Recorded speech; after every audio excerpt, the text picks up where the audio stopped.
Take two.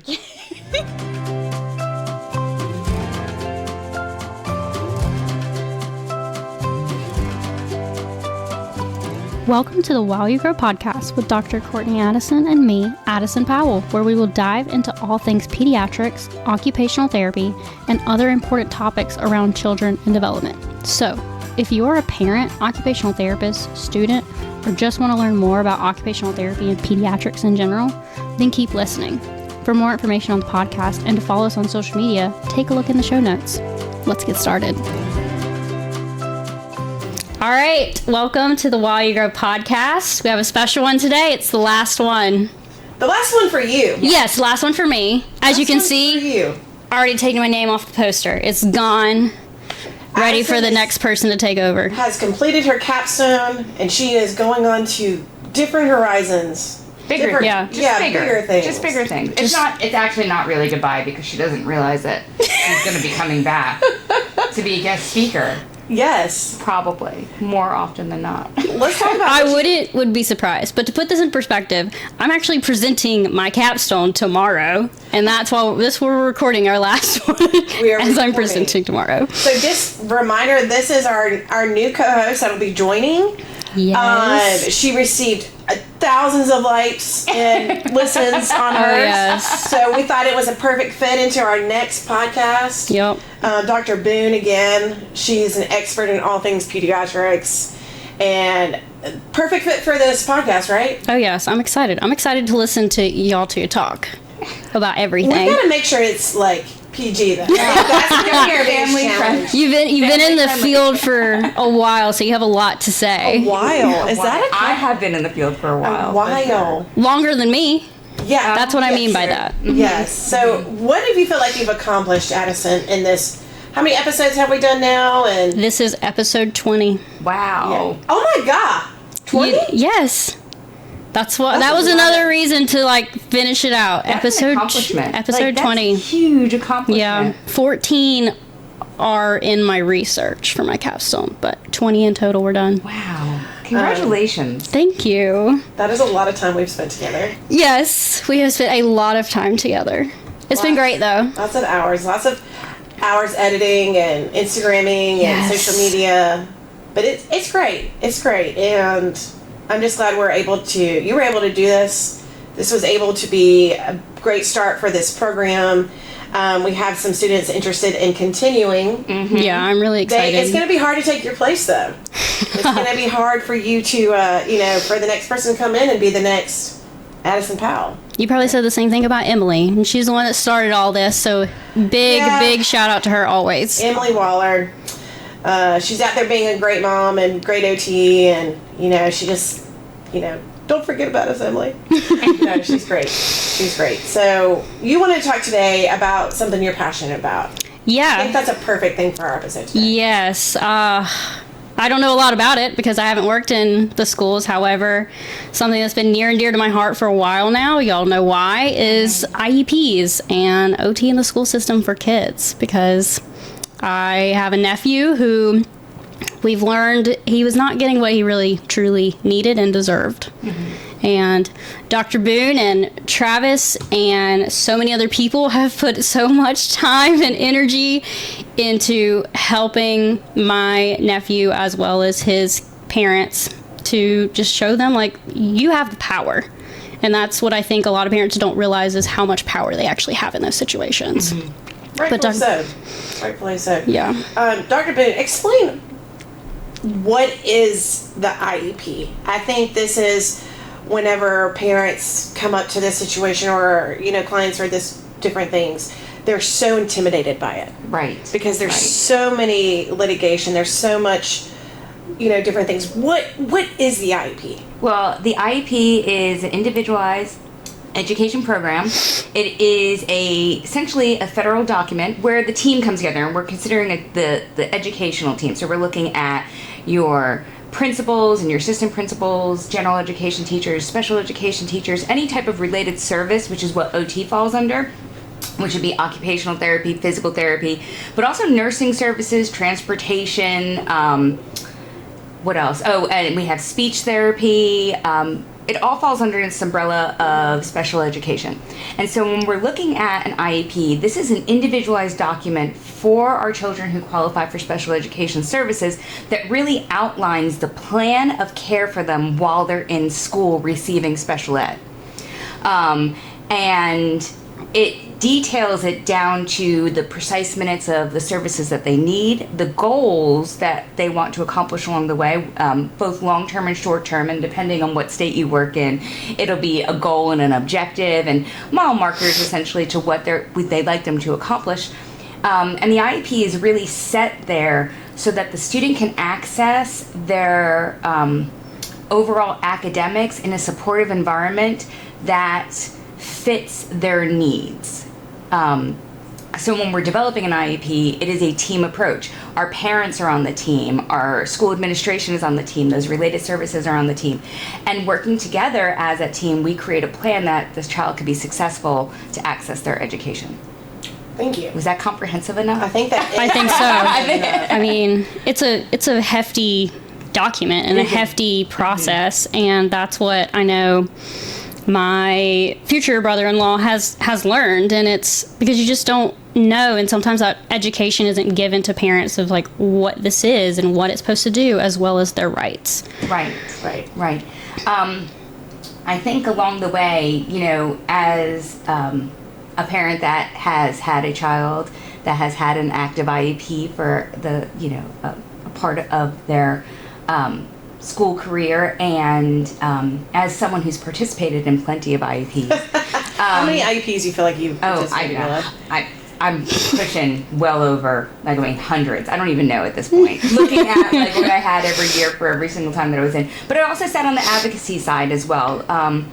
And that's been really important. So I've been a parent, I've been an advocate, and I have been a participant as a related service where we're still advocating for the child along the way. And I think what a lot of people don't know, and what a lot of parents don't know, is that the IEP is a living document, right? It is our initial plan, but it can be adapted and amended at any point in time if the data that we're receiving, I always go back to that data, right? If the data that we're receiving isn't meeting the needs, and we can amend those goals. And a lot of times we have to come back to those more formal meetings, and coming back into a meeting a lot is difficult, but sometimes those meetings are necessary so that we can keep on track with what our children need in the school system. And I think that's why IEPs are so important, because it holds our school professionals accountable, and it also holds the whole team, and parents included, that we're all accountable and we're all on the same page working together for what's best for our student. Yeah. Mm-hmm. But it may not always feel like that to the parent. Right. And I'm just speaking for my brother-in-law, is that he felt, I think, on my nephew's IEP team, it was probably 6, 7, 8 individuals, and he felt it was like 8v1. Yeah. Because they're all on the same page. They come prepared, and then it's just talking to him about, this is what we're doing. And it doesn't go for every school system and every team and every individual that's part of an IEP. Mm-hmm. But it more felt like telling them, this is what we're doing, not we want your input, your collaboration. Right, absolutely. And there are parts in the documents of the IEP that ask for that type of input. And I think creating a space that's safe for the caregiver and the child, because the child does attend IEP meetings after a certain age, usually about 13 is when they're participating in these meetings. If they want to, they have that say. If they want to, if they don't.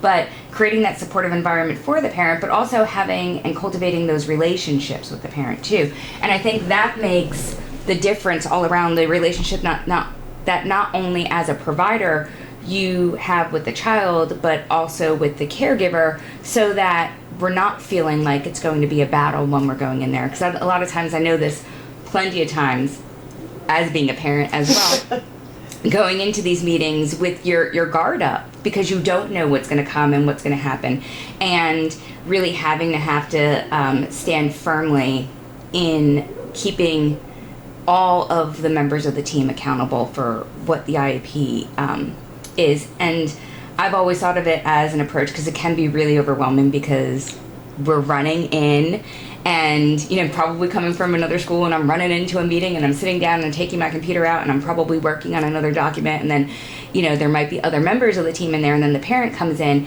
and knowing when do I need to stop and then start engaging, so that we create that welcoming environment too, but also providing the data along the way. Beyond the IEP, we are also required to report our progress on a quarterly basis for the most part. So every 9 weeks when report cards go out, we have a progress report card based on those goals. Mm-hmm. So if you are reporting the progress and being real transparent with the data that you're seeing, nothing is surprising when we come back to those yearly meetings. Right. And we're really, communicating well that way. And I have always found, too, as being, I could talk a lot, apparently, like a related service provider, is if I'm starting to see a difficult area, or if something is concerning that has come up to, present with in the sessions, I'll talk to other people. So I might reach out to the school psychologist, and I'll probably reach out to the caregiver to say, hey, I'm seeing this. Are you seeing it at home? Do you think you could try this? But I feel like that's a part of my role as an occupational therapist, because for the most part, OT in the school system is once a week for 30 minutes. And is that really going to make a change? Yeah. So what do we have to do to close the gap in the other areas? And just to kind of talk about this process from where it starts. So, knowing this from, again, being a parent with Mason, this process starts at 2 years old. This IEP process has the potential to start at 2, where they meet with the team, which includes speech therapy, OT, nursing was there, a school psychologist, the whole, kind of leader, director of special needs. His early interventions was there. His own speech therapist was there. So this process does start early. Mm-hmm. So it's important, I think, for parents to kind of really invest in this process, learn all that you can about it, and then for those OT students that are out there, or those OTs, again, just being comfortable with collecting data, starting that process, and kind of, it does start early, and it doesn't finish in the school system till 21, or it can go till 21, right? Mm-hmm. Right. So the other words that get kind of thrown around too is, what's the difference between, or your best kind of description, an IEP and a 504? Oh. So how does that look different? And you kind of alluded to this, like with those quarterly meetings, a lot can change in a kid's life. Different circumstances, different, custody even in certain situations. But is that able to be reflected between the IEP and the 504? Sure. Speak to that. So the IEP is specifically related to special education services, and that is really important, where 504 offers a child accommodations so that they can achieve their academic success through the use of accommodations.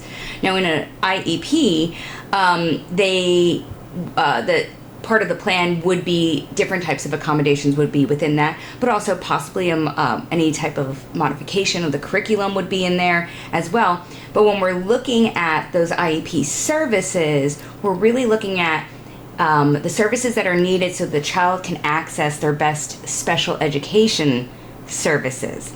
Okay, and I think that's where we see that difference between the IEP and the 504.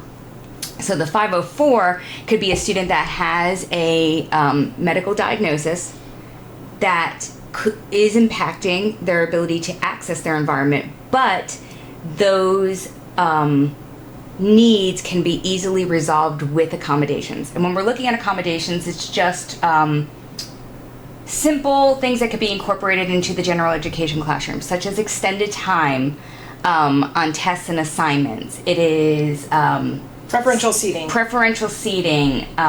It could be small group testing or small group reading. It could be chunking. So these are accommodations that the teacher can easily utilize inside of the general education classroom so that the student can be successful. Whereas in an IEP, we would probably see those accommodations, but the child requires a little bit more specialized service to access their education. So in the case of special education, our students would receive resource services where they would meet more on a one-on-one basis or in a small group with the resource teacher in specific academic areas that are impacted by the testing that comes from the result of the school psychologist, what they're reporting, right? So you might have an academic limitation in reading or in writing or in math skills, and the special education teacher, the resource teacher, would come and work with that child, whether it was an inclusion-based or in a separate room where they would get more individualized service, so they could work on those skills, while the teacher is also implementing the accommodations that are set forth so that the child can be successful. What we want to remember is that with accommodations, we don't want to over-accommodate. Right. And that's, I think, a really big deal. Like, too many accommodations could go real backwards for our kiddo, too. So we want to be able, it all goes back to data, look at the accommodations, what is going to work best, and what does the data say that works best, so that we're choosing the right accommodations, because over accommodation is a thing, and it could really make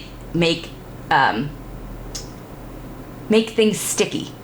Right, when the child's accessing. Like, so if we write an accommodation where they have to use a pencil grip, for instance, right, when they're doing writing, because we want to promote a good tripod grasp, but the child is like, no, that makes me look different, I'm not using it.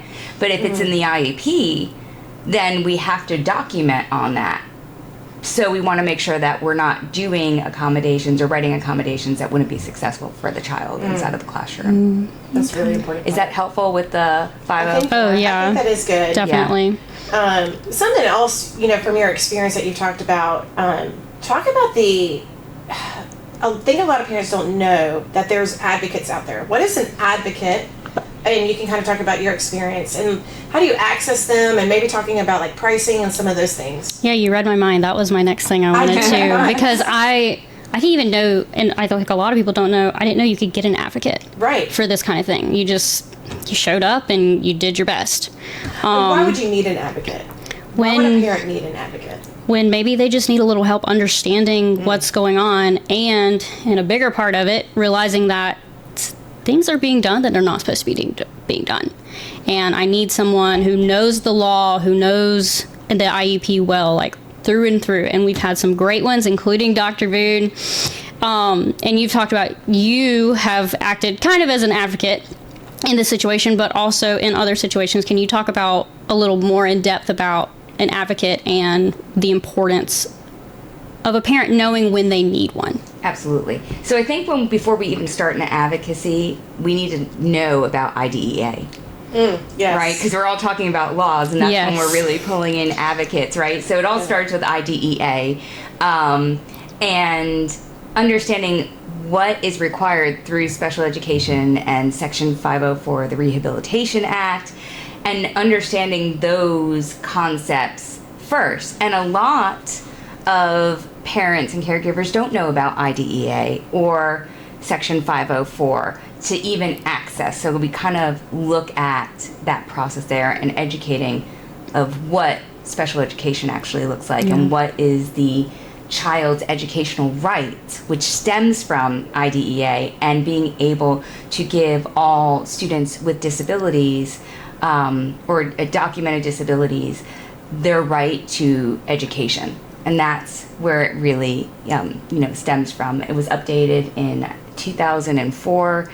I think a lot of particularly older individuals, so we'll look at Gen X and above, right? So have a real skewed version of what special education looks like, instead of this idea that we're supporting the child and the needs that they have within the school setting that allows them to receive these services. And I think that's really important, where as providers, as occupational therapists, we're showing what IDEA is, and we're showing what Section 504 is, and we're saying this is what special education is, and this is the benefits of accepting special education services, right? So your advocate comes in to assist the caregiver or parent on knowing their rights in these formal meetings with a federal living document, right? We always have to go back, that IEP is a federal living document. And I think advocates come in to make sure, again, that the team is being held accountable and transparent to the caregiver and or parent. Right. And the child is receiving all the services that they need for them to be to reach their educational success as they go along.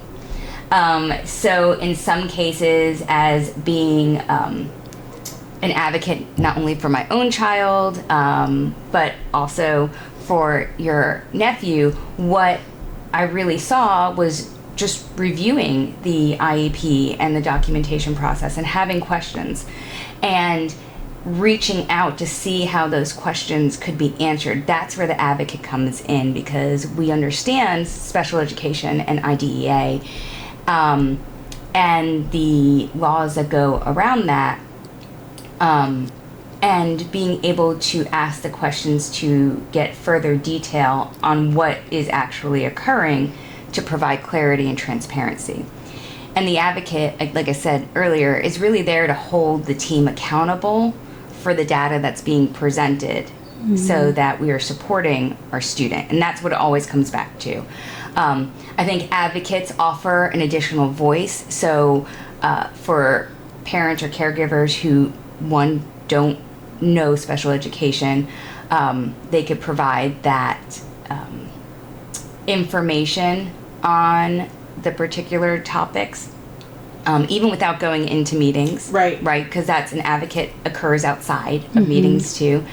And suggesting questions that could be asked and how to promote transparency within the educational team.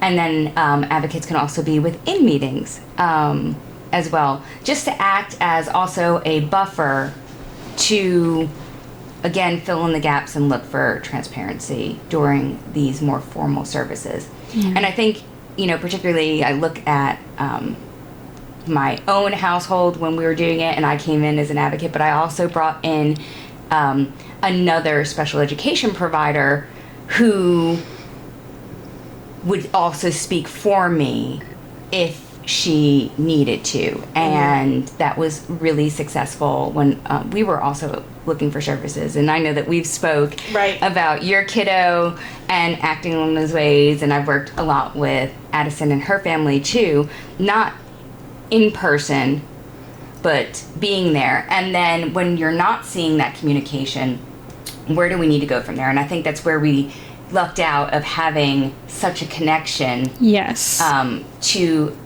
accessing advocates that are outside of this educational environment, right? And so that's kind of, I think we had. Yes, we were very, very blessed, because I think in total 4, 5 people have been working on this to just provide education to the family and show Dad like what he can do and what he has rights to. And I know he has been extremely thankful for it. He just, like most people, just thought they're doing the best for my child. And while maybe they are trying, you can also go back to, there's limited providers in schools and they're stretched very thin, and it's not, we're not trying to put the blame on the school system or anyone that's on the IEP team. It's just, sometimes this is how it happens. But and you also talk about pricing with advocates. We lucked out. Most of the ones that have been helping us were for free. I had connections, and that was the other thing. I don't think anything would have ever been done if I didn't have my background. Because red flags were going off in my head, like, no, they cannot do this, because he is so smart and he just needs the proper support, and he will be a successful student and a successful individual in the community, and I know that. So that's when I was like, can I run this by all the people I know that have been in this? And that's when things just started happening. But I know there are also advocates that they can get pricey. But I think in the end, if you're able to afford it, it's really important because you want the best for your child. There are plenty of free advocacy programs out there too. And that is a part of what you would find on your state education department.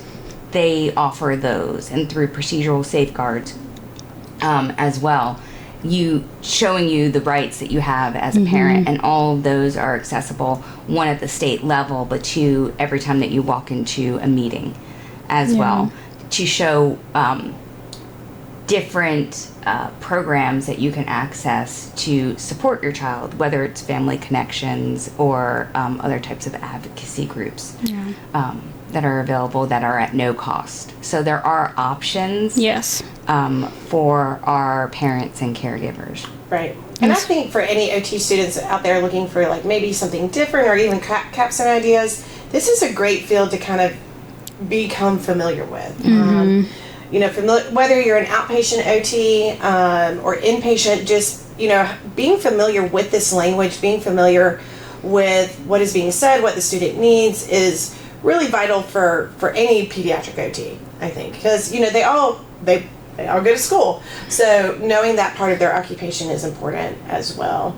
I think the other thing I kind of want to kind of talk about too is OTs, you know, out there, like they're on this team too. Yeah. So is that somewhat a conflict of interest, you know, when we're having a difficult conversation or, you know, parents are kind of having those guards up?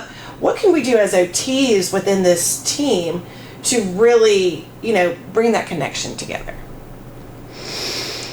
It's a loaded question. That is a loaded question. I think it starts out with developing a relationship. Yeah. You know what I mean? I think organically as occupational therapists, we strive in mental health and developing relationships. We see people for people. Right. And we always go there. And I think that is really an important component. And I think it's really important for the people that we're working with to also see us as human beings. You know, like you see me as a human being and I see you as a human being, we're going to have a much better relationship out of that. Yeah, because I mean, you've done research on your caseload versus workload, and how many students did you have on a caseload at one time? Up to 103. And so when you think about 103 different relationships, and I have and 103 IEPs, Yeah. like that's a lot. And I can't imagine, I haven't worked in the school system. After going through all this, I do have a little bit more of a passion to maybe go into the school system, just because I want to be one who really does, like, I do my job and I advocate for the child because I want the best for all kids. That's my passion. Right. You know, another topic that's come up and in Mason's kind of interview and kind of what we've been talking about is educationally appropriate. Does it support their education? With Mason's situation, he's advanced in so many different areas. He's hyperverbal. So when he had his review, the speech therapist, you know, she was just kind of explaining, like, all right, there's certain, yes, he still has autism. Yes, he still has this, but he doesn't meet my criteria yet. Yeah. You know, because it's not anything that supports his education. Kind of explain what that means. Because I think as an OT, we're like, well, this is our occupation. Everything supports it. How do we put this? How do we do this? But how, you know, kind of explain that it's educationally relevant and kind of balancing that line. Yeah. So with occupational therapy, we have this super broad spectrum of what is our profession, right? We are mental health professionals. We are medical professionals working in rehabilitation, at like physical rehabilitation and neurorehabilitation. We are also educational providers at the same time. So when we're saying educationally relevant, it is really all of the support that we give as occupational therapists always has to come back, essentially to cycle back to academics and the child's ability to access their academic environment. Okay? So, very broad, very not specific. You could have some kiddos that have some sensory needs, but if those sensory needs are not impacting their ability to participate in the classroom, they would more than likely not qualify for the OT service. Because OT, and also we should also preface that occupational therapy is not standalone.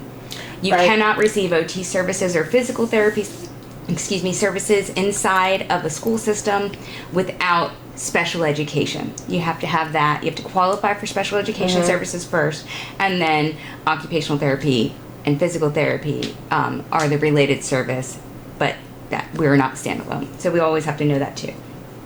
So we are supporting, when we come in as occupational therapists, the child's ability to access their academic environment through special education. Okay? Right. So everything has to tie back to what does that look like. And in some cases, yes, the academic environment can be walking through a lunch line and holding a tray and putting food on. We're sequencing and reaching and putting food on. Completely appropriate, because that's the academic environment, and the child has to be able to participate in that occupation so they can engage in lunch with their peers. Okay? But if there's not a need in that area for them to do that, that's not a goal that we would address, as opposed into the medical setting where the doors are open, and we can literally look at anything on the spectrum of occupational therapy and address it. But we're kind of in this little box that is not always my favorite box to be in. And you have to ask yourself, is it educationally relevant for me to provide services? Or if I do that, am I taking away from the child receiving their best education?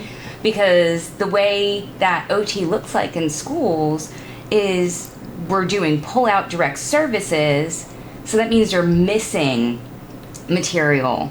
And am I impacting that as well? So we always have to consider what is educationally relevant for the child for them to access their environment when they do receive OT services. And that would be where inclusion is the key. But that's a whole nother topic. Yes. I know this one could go on forever, but I think we hit the highlights, right? Yeah. Oh yeah, definitely. Relevancy, academic, educational relevancy, 504, IEP, advocacy, mental health. That's a lot, but there's so many more things to talk about. I think that is a good thing, and there's constantly just learning about different things. And unfortunately or fortunately, or however politically you look like, I think it could potentially change in a couple years. What that looks like. So it is important as OTs for us to be advocates for this. And just the other thing to know too is that you do have these rights whether you go to a public or private school, and there are opportunities for at-home school too, right? So it's not just your public school that has to follow this, and there's different things. So that's another tidbit I wanted to add. Yeah, and this whole podcast, I wanted to be a resource for parents, but this especially since it's been more personal now, like just letting parents know they're not alone out there, and that wanting to give them the resources and the education to show them, like, this is what I can do. And maybe knowing it's okay to ask for help and when to ask for help. And I think a key point too, and as a parent, you always want to be like, I want everything. But sometimes that's not appropriate. Right? And in the situation with Mason, he didn't quite qualify for the 3K program.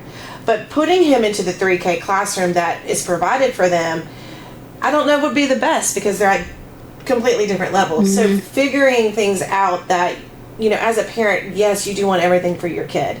You want to, and I have a tendency, all right, let's do it all, but sometimes that can actually be, like you said, Dr. Boone, I'm going to call you Christine, though. Yeah. Is that okay? It's too much, and it can be detrimental. So don't, as a parent too, just from my personal advice, not that less is more in this situation, but just what is right. What's the right fit? So, But yes, thank y'all. You've been such a big help this entire experience. It's been amazing. It's been a good ride, but I've enjoyed it. It's been a lot of fun. Never thought, again, I've said this so many times, never thought I'd be doing a podcast in a million years. Yes. But I've enjoyed it. I have enjoyed it too. I think this is a great resource for this community. And as someone said, and I think it was Travis, if we just reach, I don't know, what's his name? Oh gosh. Was it Dutch? Dutch. Yes. Dutch. If we can just reach one person, one family, Right. I think it's doing its job. And we've reached, I'm trying to remember, on, I think, Instagram, it was like 35,000 Wow. views in total, like account views. And then on... Probably 1,000 of those came from me. Checking how many followers we had. maybe. And then I want to say the podcast in total from like the different platforms we're on, it was about 17,000. That's fantastic. Yeah. So it's been a big reach. In a 14-week time span. Yes. So let's put that. And honestly, less than that because the first one didn't come out until like week 4. Oh, that's right. That's right. But it kept going until quite literally the very last day that it could. The last day. The very last day. Congratulations, Addison. Thank you. You're going to be a great OT. I'm ready. Yes. We'll have to get you on after you take your boards to talk about everything boards. I think that is a great idea. Isn't that a great idea? Yeah, love it. Yes. I'll do it. I'll be around for a little bit. For a little bit? Yep. All right. Well, thank you so much. Thank you. Love you, Addison. Love y'all. All right. Well, we close out the very last one with me. Yay. All right. Thanks. Bye. Bye. Thanks for listening to the While You Grow podcast. If you learned something on this episode, please like, share, and comment. Join us next time as we dive into all things pediatrics, occupational therapy, and other important topics around children and development.